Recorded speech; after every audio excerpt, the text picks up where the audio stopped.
Now, as it happens, we've been here before. Now Mary is the only person in this part of the world that slightly at a distance, a huge distance, belongs to our family, and therefore a bit of Wales in exile. Last time we sat here doing this was St David's Day a while back, fixing Wales. So we fixed it, didn't we, Mary? Of course we did, Father. Definitively, yeah. So and now we're going to fix another problem, and fix the world. Yeah, in particular, fix the whole problem, which is a specific problem which popped up in my case. Now, Mary, when she appeared, stripping the moon, asked this morning what went wrong. Basically, see, this has just appeared now. A heap of stuff just coming out of the press now. The first volume was going to be a trilogy at my estate. So that's more than 1,000 pages of what people sometimes call poetry. So anyway, Mary wants to know what went wrong and what got you where you are. So okay, you do the asking and I'll try to do the answering, okay? Well, thank you, Father. Thank you for the opportunity to have this conversation, first of all. Praise be Jesus and Mary. And you started off, I know, from just things that we've discussed in the past, as a Carthusian. And I realise that you're no longer with the Carthusians.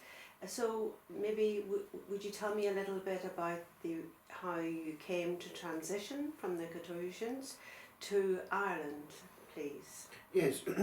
Now, I'll try and be honest and factual without pointing any fingers, but this is sort of what happened. I might have to simplify just to get things a bit brief, but this is the truth. So, now, I was with the Carthusians from 1976 until 1984, and things were going well, and I was due in 1984 for solemn vows and therefore quickly afterwards ordination. Now, the only thing was that I had been writing a lot, and my father and mother came to me one year and I gave them some of the stuff I'd been writing. So Dad, being a literary man, started eventually typing them, and he let Bishop Mullins read them.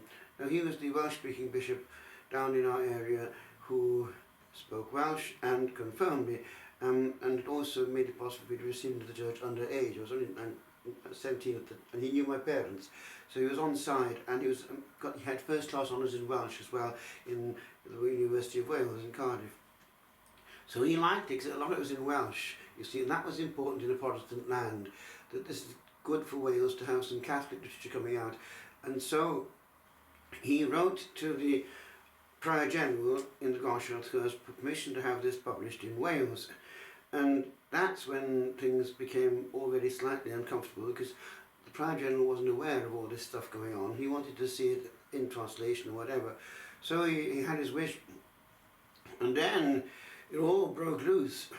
My own prior said to destroy things I was writing, and the Prior General said that did apply for anything more I did write, and for what I had written, never to show it again. And he did allow one volume of Welsh stuff to appear anonymously, but that was going to be it. There was no more to be published, and he said more or less, well, quite clearly really, in a letter, a long letter that he wrote to me, that I had a choice. If I was to stay in the order, this was not the optic.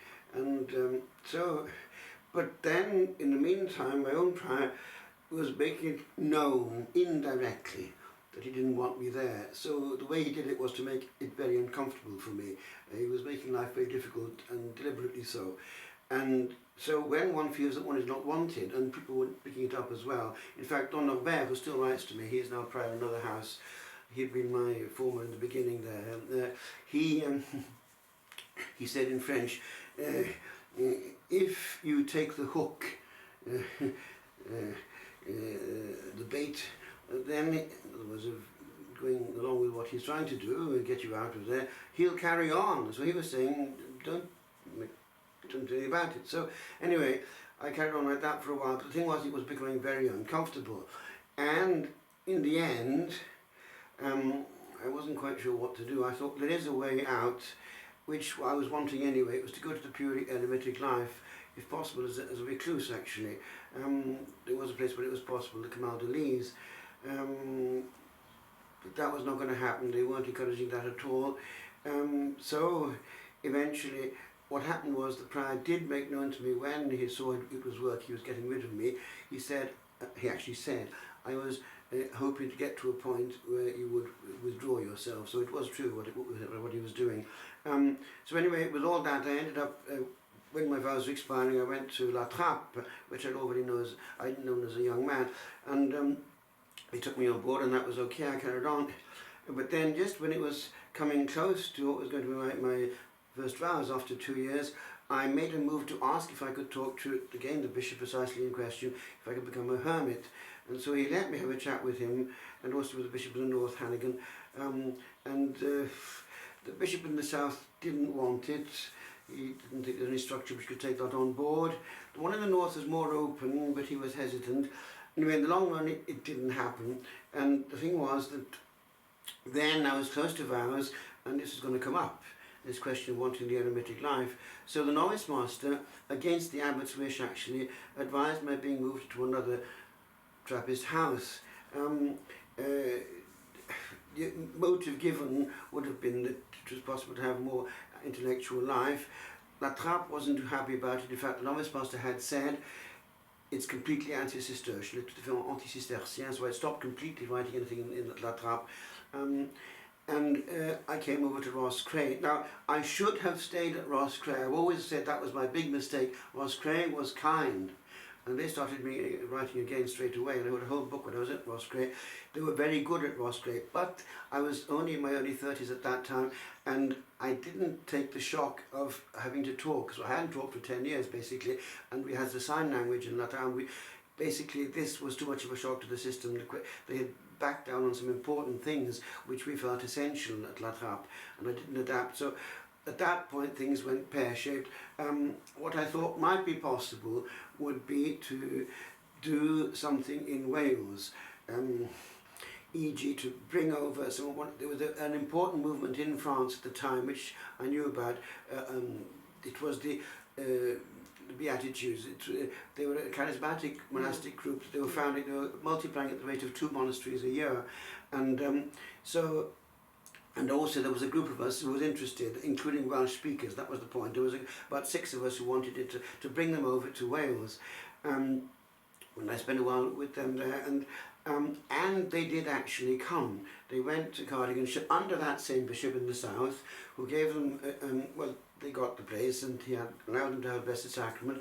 And my own former confessor, Father John Fitzgerald, a Carmelite in Aberystwyth, he was helping them, and it got off the ground. But it went too far to the Eastern Church. They got involved with the Eastern Rite and a lot of things, and eventually they went off track, and the bishop had to stop it, and that was that. In the meantime, I'd gone back to more studies, so I was left in a situation there. What do I do now? So I thought, well, look, maybe it would still be possible to do something in Wales if maybe we got the Benedictine world on board. So there were a couple of us there trying to get this to happen, to bring in, to make a foundation basically in the Welsh-speaking part of North Wales there. And with that in view, I went into, I was thinking of Prynich or their daughter house, Farnborough, and the abbot of Prynich said to go to their daughter house. I went to Farnborough, and I was there, and that should have been okay, but the novice master there had been transferred from a teaching order, and he didn't really have the monastic spirit. He had this teaching spirit, and he didn't feel I fitted in. That was against the prior's wish. So he eventually, that priest in question, left the order, and also the prior himself actually. That committee split into 2 afterwards. A part of them went further to Alton or somewhere, and then the other part stayed behind, and that part that stayed behind actually did better than the part that went off, which closed down eventually. And Dom Cuthbert, who was with me when I was young, he's done a good job on Farnborough. He's made it into a fairly solid community. They've gone back into the old rite actually. They're doing quite well there. So that would have been the case. I would have still been there and he left me in there, but anyway, that didn't happen. So I went back to my studies then. I went back to do some more theology in Bangor. I was there for a couple of years doing actually quite good studies there, a lot of Hebrew and stuff that was useful. And then I wasn't quite sure what to do. I probably would have gone back to British actually, but out of the blue, my spiritual father at that time, he was a Welsh-speaking Irishman who spoke German as well. He was a scholar, Dr. John Ryan, an Oblate of Mary Immaculate. He wrote to Ireland without my knowing it, saying, I've got a young man here who's finishing theology, would that be of any interest to you? And so a letter came back from Kilnacrock and invited me to go there. So I went there. I met the abbot actually in Cardiff. He was applying for a year in Cardiff. So I went there and he said, come over for the ordination. There's an ordination happening in September. So I went over and he was very good to me. He sent me to Knock and he said, stay another week. So I did. So anyway, I thought, well, look, this is a bit okay. They have adoration a lot of the time, day and night there. You can see adoration going on here. And I think the optic of my spiritual father was John Ryan. He was thinking, look, at least there you'll be within reach of Wales. If you can get ordained, you can still come backwards and forwards. So that was good thinking. And eventually they sent me over to Rome. And then when I was in Rome, Kilnacrock got into an almighty mess with the scandal they had there, and it's now closed, even demolished actually. And then I went to see Cardinal Daly when I was in Rome, because they were telling me that the Abbot General and the Rector were worried about me, that there's a mess in your house. Where do you want to go? So I went over to see Cardinal Daly and asked for advice there, and he said, well, your abbot has just actually stepped down this very day. So his advice was more or less, look, there's going to be a huge mess in there. Can you not stay in the order out here? And so I did. I was ordained out there in Italy. I was transferred urgently to a house nearby. And then I was sent back to do more studies and do the doctorate there out in Rome. So then after I was finished, that was able to be novice master and guest master. So I was useful to them then. And then years later, there was a change of prior. And the new prior, he was taking on a lot more with regard to external work, and he had not quite the same spirit as the founder. I was a bit nervous which way things were going there, and he wanted to put me on a list of those who had a parish basically, and I didn't feel too happy about that. My own formator, the prior who founded us, he wanted a more contemplative life for me. He was giving me retreat work more, and that was anyway. So, and then eventually the new prior closed the house and went back to France. They've gone back to France, to Frigole, so it hasn't really worked. So to answer your question, my thing was linked with poetry, yes. And had I had another prior and another abbot, a prior general, things need not have gone that way. They had taken this avenue of nothing to do with anything to do with the outside, basically, with regard to literature. And my confessor in the monastery, Don Augustin, who was a brilliant intellectual, he didn't take the same line because he himself had written lots of books, few of which had been published, and he said the tradition of the order was not that they had a lot of intellectual work done, and he actually did something himself. He did, amongst his collection of works himself, he did a whole study of all those who've written poetry in the order right through the ages, and his last thing was on me, and he concluded this with a saying in Latin. In English it would be, many verses but only one poet. I thought, that's interesting, and I'm chuffed about that. But you see, he knew was what, and he actually, when he was directing me, he was warning me, yeah, but the prior general was going to make it difficult for me. I was getting that message all along. But so basically, I never really got over that shock, and actually, more than once, my novice master was Dom Isidore. By then he'd been made prior elsewhere, and when he was taken off being novice master, made prior elsewhere in Spain, Valencia, things got difficult for me because he always protected me, and when he heard I was in trouble, he asked for me to be transferred to him, and the prior general wouldn't let it.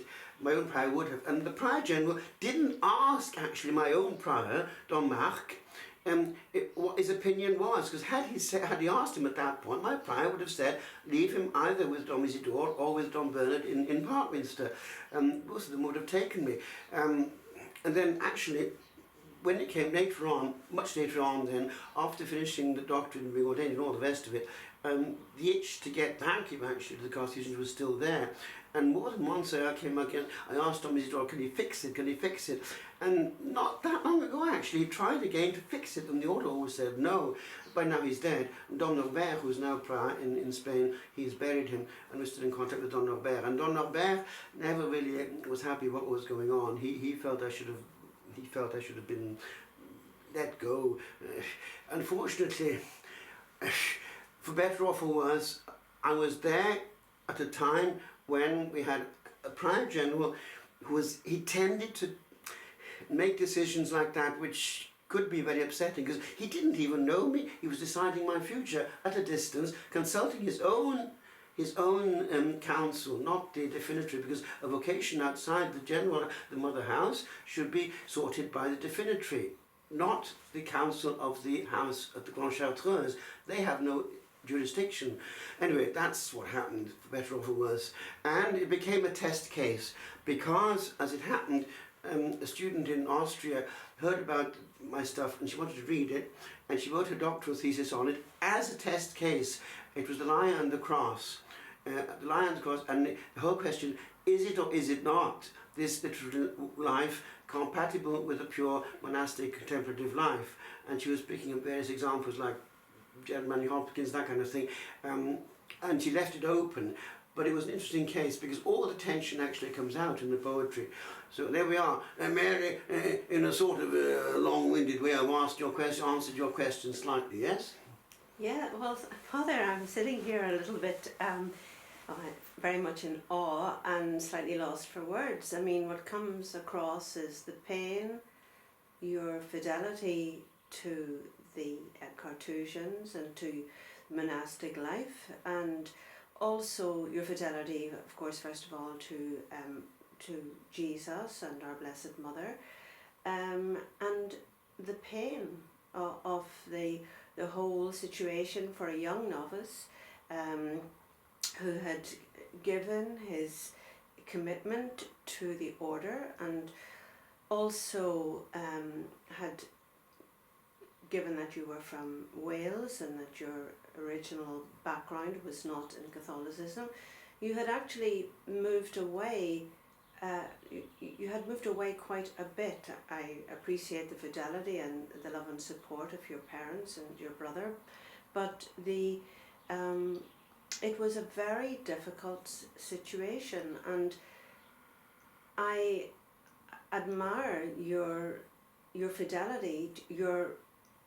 I can only assume, in my limited knowledge of my own limited prayer life, that you must have clung so closely to the cross of Christ and to the sorrowful Virgin at the foot of that cross. And I thank you for the fact that you really kept going, and I thank all the people who the people who were key in your life, the various supervisors. I know that's not the right term for them, but the men who were in more senior positions, for their fidelity to you, and the fact that you kept on moving onwards and upwards, and not being very knowledgeable about the monastic life. I've got snippets and bits and pieces of knowledge, but in general I would say I know very little. I just think that, you know, if we hadn't had your motivation to keep going, I suppose is maybe what I might say, we would never have seen the wealth of your poetry, of your writings, which will, I know, touch the hearts and have touched the hearts of so many people. And the fact that you're writing you're able to sort of go into the deep pain and to in many ways reference that pain in your writings, in the poetry, is a gift to the world, and also a gift to the church, because we can't ever discount anything.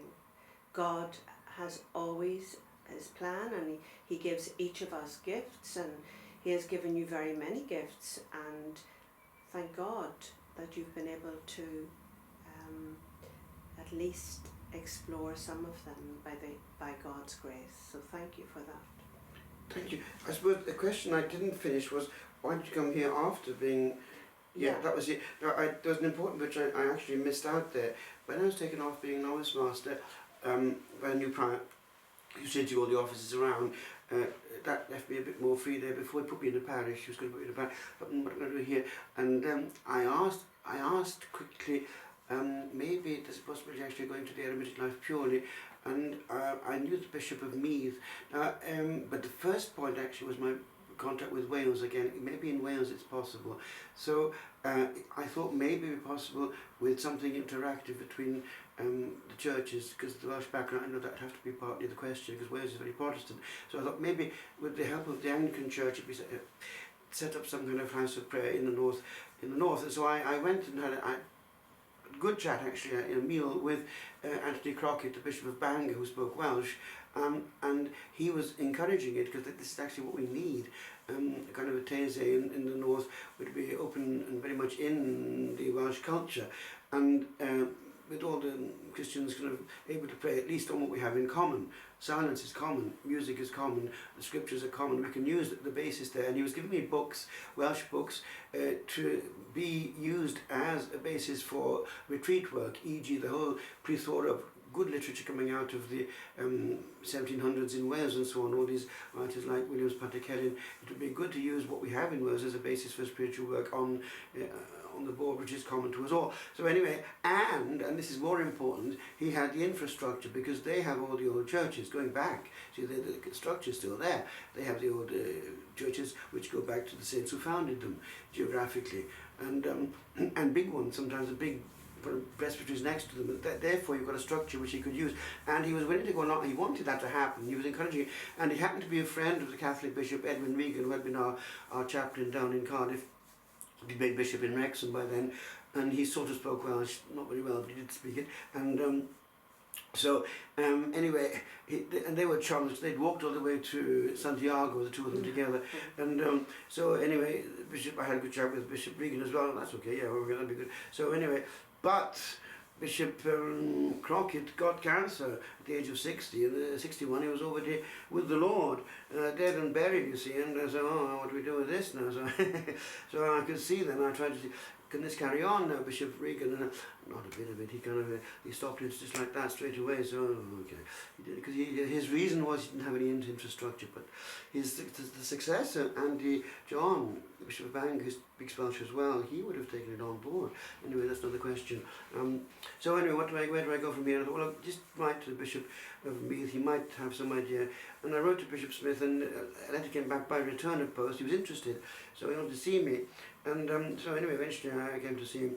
And I thought, well, maybe something, I have friends in Ireland, I can maybe live in a Carrum or something. He said to me straight away, we've got a house for you, have a look at Duleek. I came over here, and this is where I am.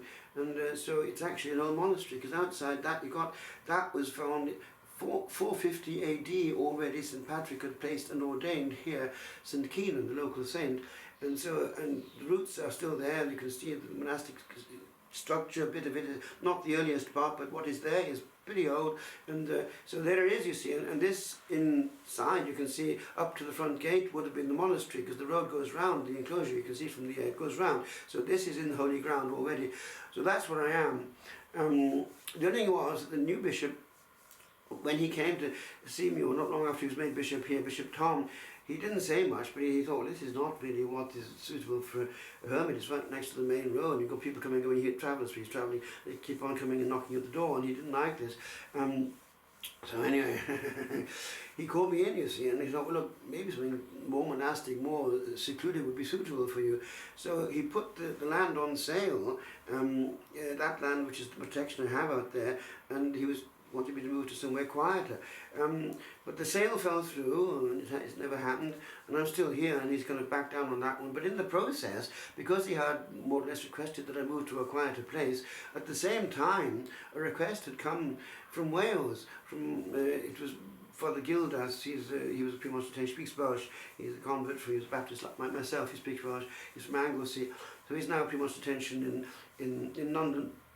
And he got wind that in St David's, the Catholic structures and norms, the Passionists wanted to relinquish that, and people wanted to save it as a place of prayer. Are you interested? So I mentioned that to Bishop Tom, and he said, well, actually, that'll be a better structure. So, okay, have a look. Talked to Archbishop Mark O'Toole. So I went over to have a chat with Archbishop Mark O'Toole, and he went over to the place in St David's and purchased it. He rescued it. So, but then you see, he didn't put me there. He put in a family, a lay family, a husband and wife basically, and I actually had a chat with Archbishop Mark the other day, because he was in Meath the other day preaching to the clergy, and so he said, well, the couple is doing a good job, and I said to him, well, actually, Father Gildas went to see the place, and he didn't think that it was succeeding, because lay people, what can they do? And he found that there were traces of New Age practice at the Holy Well of St. Don, where St. David was born, and he tried to exorcise the whole thing, get rid of all these traces of dolls and all the rest of it. But they were there the same things were back the next day, and he felt that he didn't feel happy with what was going on there. So I mean, that's beyond me. But it hasn't worked as well it could have worked, I feel, because that actually was a good proposition. Because if you had a Welsh-speaking hermit there in St. David's, close to the body of St. David himself, you would have had a continuity actually with our Celtic past in the Welsh milieu. They're very much frequented by all across the board. So anyway, but I accept that's the divine will, because I'm settled here now. But there is a question mark over that one. That could have actually gone a different direction. So I'm in Ireland, and I accept that as the Lord's will, but there's a whole potential which is not being actually exploited. The fact that I'm a natural Welshman, and I'm not doing anything in the Welsh world at all, that's never been really exploited. So whether that will actually change one day, I don't know. My big brother, Hugh, he wanted to know anything happening with St. David, anything happening with St. David. He was kind of happy about that. Getting big little brother back to Wales might not have been a bad idea after all. Anyway, that didn't happen. It didn't happen. It's not going to happen, I think, at this stage. Shall I tell you a naughty story? Oh, do go ahead, Father. And it's a bit close to the bone, you know. I picked this up on the grapevine. You see, what happened was years ago, when I forget who was the bishop at the time now, anyway, there was no vacancy in North Wales in Wrexham, so the Welsh put pressure on the nuncio to put a Welshman up in the north, because that was important. So the nuncio listened, and the Vatican listened to the nuncio, and they got Father Edwin Regan, who was our chaplain in South Wales, who had learnt Welsh, but learnt it not the same as Bishop Mullins, who had a first-class honours, and then he could quote the poets, and he had natural Welsh. Bishop Regan had learnt it late in life through crash courses of spoken Welsh, without basically the grammatical structure, so it wasn't the same, but okay, get by. So there he was, and so anyway, they said, when it was time for him to retire, see, the same pressure was put on Nuncio again, and I picked up on the grapevine that they wanted a Welshman again, and for good reasons, and they were putting the names that would. There were a few astounding, so you could. So from what I can make out, what happened was this, you see. There were quite a few putting pressure to get me back there to Wrexham at that point. And when the outgoing bishop is kind of, he has a lot of clout in this, you see. So, no pastoral experience. Translate, he says, was in Latin. No pastoral experience, sorry, repeat Well, that. that's the correct way to put it, isn't it? No pastoral experience. That would exclude you from being bishop there, you see. Right, but the okay. real reason is that I was saying Mass in Latin, and we don't want that in the north of Wales, do we? Okay. Anyway, so here we are. Keep doing Latin away from here. You're quite harmless.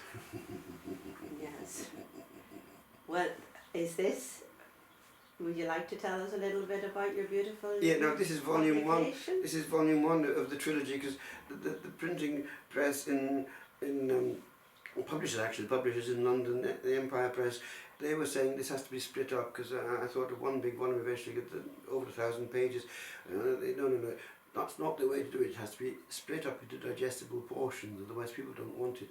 And so anyway, listen to professionals. So anyway, split it up into 3. So this is, and they stopped at this point for volume 1, because this is the one that contains the whole drama of the Carthusian time. It's all there. It was a short. The time of writing wasn't that long, because I'd stopped, because in 1982 I'd stopped from, they'd asked me to stop, and I did.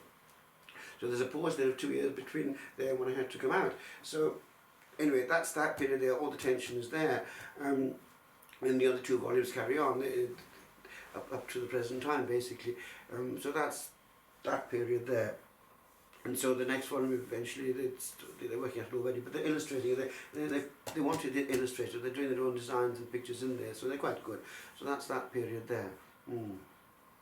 Well, I mean, it really is a gift that we are, that they are publishing and that they're producing and collating your writings and your poetry for the world to read, because all this sort of this gift, this your knowledge and your insight through that very, I suppose, polished optic of monastic background and now living as a hermit is a completely unique.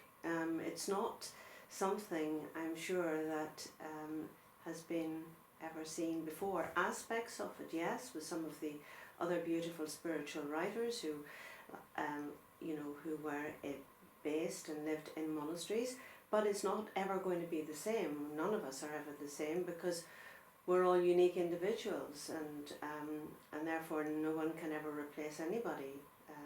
That's the way God designed it, thank God. So, would you care to pick up on any of that? Yeah, well, there is an issue there which is linked with what you're saying. It's the fact, within the literary world now, you see, poetry now has become not the same. Outside Wales, actually, in Wales it's still what it was because of the Eisteddfod and the standards are maintained. The high body standards, strict metre and so on, they're maintained and people are still formed into it.